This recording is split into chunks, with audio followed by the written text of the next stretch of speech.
بسم اللہ الرحمن الرحیم۔ قربانی نہ کرنے والوں سے متعلق رسول اللہ صلی اللہ علیہ وسلم نے سخت وعید ارشاد فرمائی ہے۔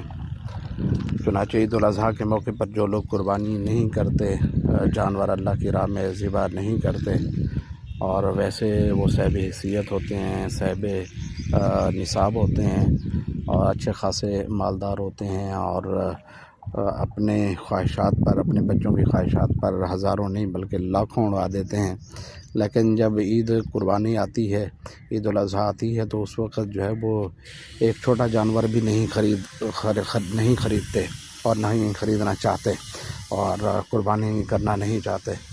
تو یہ بہت سخت وعید اس سے متعلق رسول اللہ صلی اللہ علیہ وسلم کی آتی ہے۔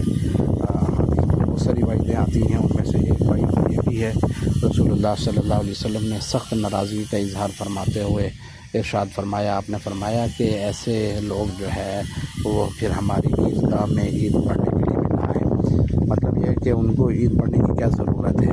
عید والے دن جو سب سے افضل ترین جو عمل ہے، جو سب سے اونچا عمل ہے، جو سب سے محبوب ترین عمل ہے اللہ تعالیٰ کے ہاں، وہ تو یہی ہے کہ انسان اللہ کی راہ میں جانور کی قربانی کرے۔ جب انسان جو ہے وہ اپنی مرضی کے مطابق جو ہے وہ یہ دن گزارنا چاہتا ہے اور اللہ کے رسول صلی اللہ علیہ وسلم اور اللہ کے حکم کے مطابق جو ہے وہ قربانی کرنا نہیں چاہتا، تو پھر اس کو کیا ضرورت ہے کہ وہ عید کی نماز پڑھنے کے لیے جو ہے وہ عیدگاہ میں جائے؟ تو لہٰذا رسول اللہ صلی اللہ علیہ وسلم نے سخت ناراضگی کا ارشاد فرمایا ہے، اس لیے ہمیں قربانی جو ہے وہ خوش دلی کے ساتھ کرنی چاہیے۔ یہی رسول اللہ صلی اللہ علیہ وسلم کا حکم بھی ہے۔ اللہ عمل کی توفیق عطا فرمائے، آمین۔